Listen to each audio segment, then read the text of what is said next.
So thank first of all our Austrian friends for yesterday evening. I hear it was a great evening yesterday. Yes. And I also want to thank again Sebastian Kurz because he joined also for the Heurigen. So I don't know the English word of Heurigen, so you have to tell me. So that's why thank you all the Austrian friends for being with us and giving us really wonderful days here in Vienna. I already want to welcome one of the friends who will speak at 10 o'clock to us. He's already in the room. He is already as a friend here with us. And his first trip after his election as new party leader of Partido Popular is not to any kind of capital, not any kind of governmental leader. It's to us as the EPP group, as the friends on European level. It's Pablo Casado, who is the new leader of the Partido Popular in Spain. Welcome, Pablo. Good to have you here.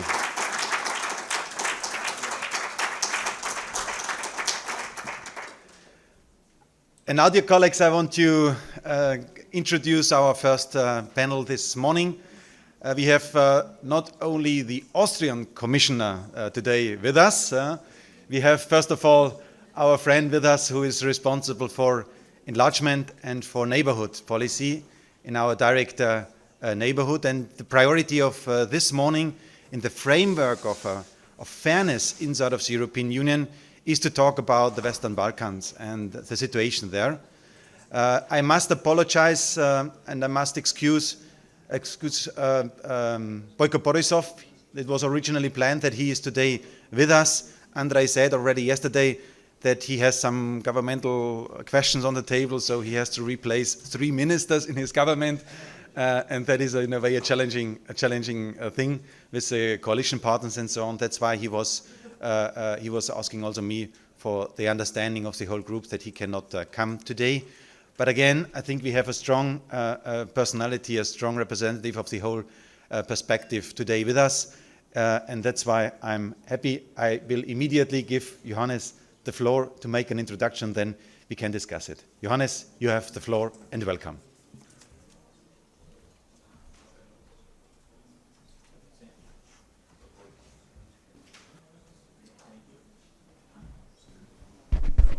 Yeah. So good morning, and thank you very much for the introduction. And but if you allow, as it is not only my country but also my hometown, I would like to switch in German because it's in a way would be odd to speak here English. But please understand this. Vielen Dank für die. Thank you very much for that introduction, and thank you very much for inviting me along today. The title of this panel is New Fairness Throughout Europe. And of course that is valid for our neighbourhood as well, and for our candidate countries in the Balkans.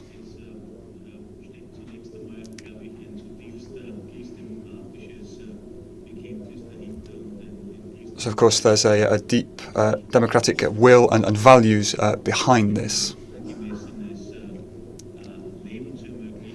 to enable people to have a good quality of life, prosperity, security, providing perspectives for themselves, for their families, that we also have a moral responsibility to make good on this.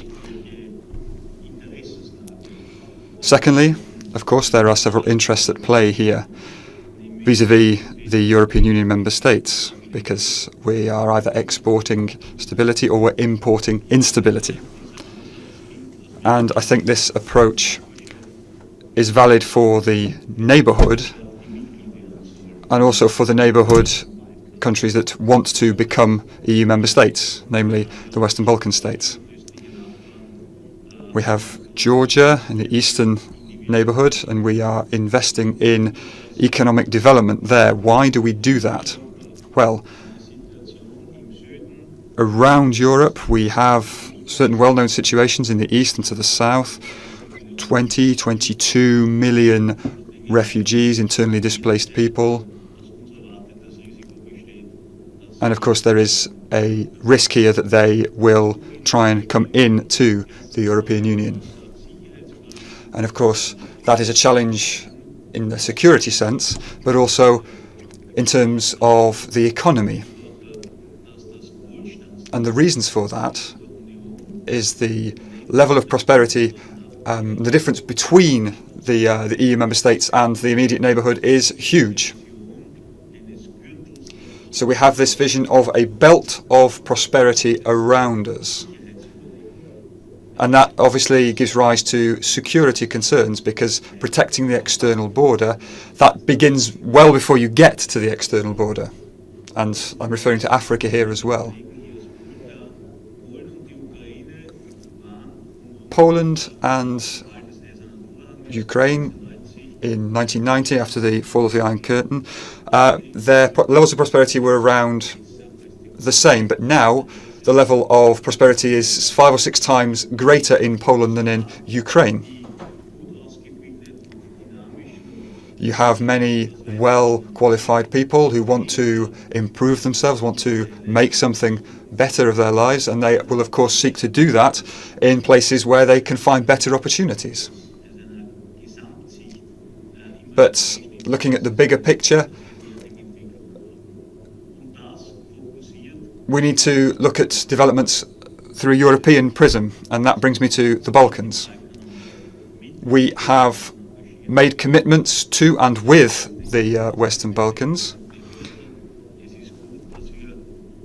and it is good that we have worked well with the Bulgarian presidency, we're working well with the Austrian presidency, we will work well with the Romanian presidency, and we have a succession of presidencies which have certain interests in the Balkans. Of course, it affects us all in Europe. In the 1990s, we saw a war break out, which had consequences for the whole of Europe. And there's a certain, we're looking here at exporting a certain degree of stability and security to ensure that we don't import instability. At the end of the day, we can only maintain this level of stability if all the countries that are not yet members of the European Union eventually become members of the European Union. And if you look at the map, you can see all of these 6 countries are pretty much surrounded by EU member states.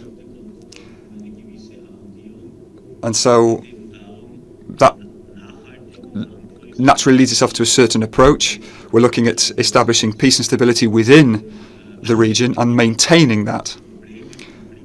There are bilateral problems, there are conflicts, there are tensions. Yes, they exist, but I think we can overcome those. And EU membership is part of that. But to make that possible, this needs to be accepted by our citizens, and we have to work on that score too. We have to set certain conditions. The conditions begin with the fact that we're not talking about accession negotiations, but in a process. That's the term we're using. Looking at the legal acquis that we have, and certain rules and regulations to fight corruption, to make sure that that's done sustainably, making sure that there is a functioning legal system in the countries that the citizens of those countries trust. And then of course you have economic development as well.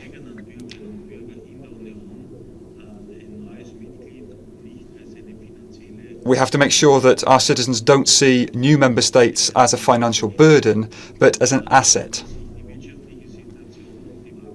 If you look at the growth rates and the economic situation in the Balkans, then you can see that there are possibilities. They have double the economic growth, double the EU average. So you see that there's a lot of potential there. We're talking about some 18 million people. And, by the way, there are fewer and fewer of them because a growing number of young people are moving to the newer EU member states, Slovenia, Romania, for instance. Here, every year, we're seeing 10 to 30,000 young people emigrating from these countries. And they are the brightest minds of those countries, and they're moving not necessarily with the idea of coming back, but with the idea of obtaining a greater quality of life elsewhere. So stability is key here. Stability in terms of a societal structure as well in the immediate neighbourhood of the European Union.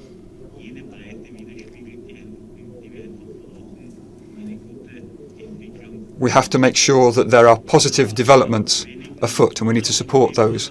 A few months ago, in February, we presented the West Balkan strategy as the Commission, and basically the key message was that we are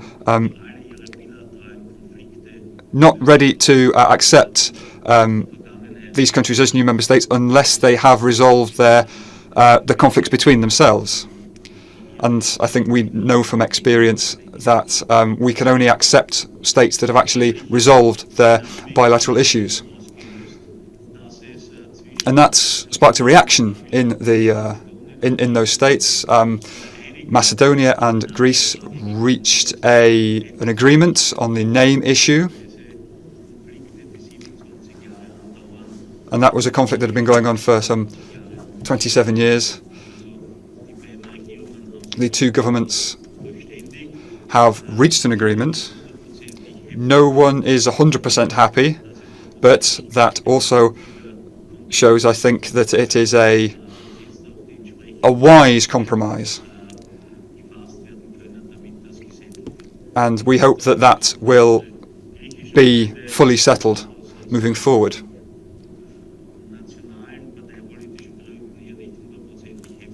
And obviously for national and internal party reasons, there are some people in Greece that are not particularly happy with it. But by and large, stability is the key here, and that is why I think we can support this. Kosovo and Montenegro. There has been a resolution of a conflict between Fyrom and Bulgaria, and there is now good neighbourhood relations, and we need to make sure that they progress in the right direction. It will take time, of course, but we're on the right path.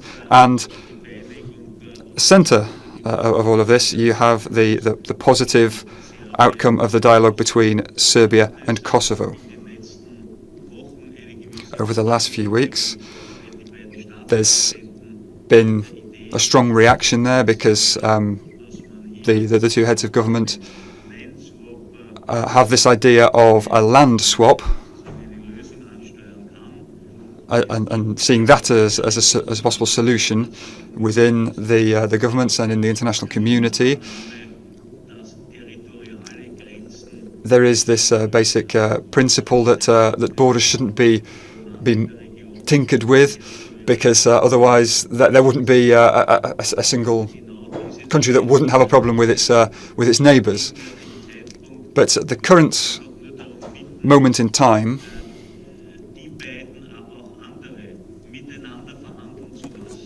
I think we should let the two countries negotiate amongst themselves. There's facilitation by Mrs. Mogherini and her department.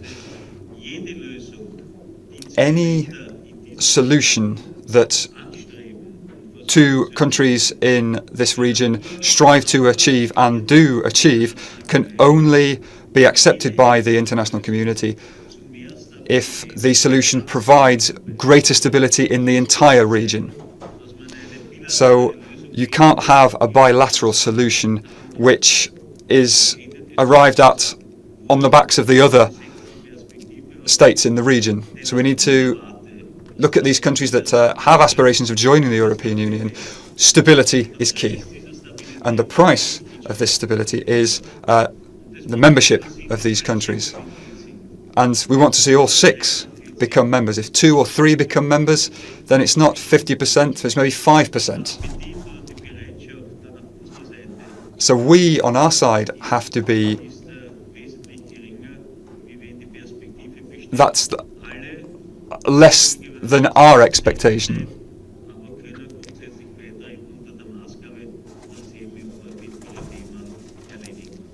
So there are certain issues that need to be worked through before we can get to that point. Here we're talking about a process that will take several years, but hopefully not many years. And that brings me on to the final point. Macron and others have said before we have further enlargement, then we need internal consolidation. Some people take that as stronger integration, others see that as improving our decision-making structures. Obviously, looking at this from the through the prism of a foreign policy expert, and looking at what Juncker said at the Security Conference, we need to be able to do politics at a world level, and that is only possible if our institutions adapt themselves to the situation.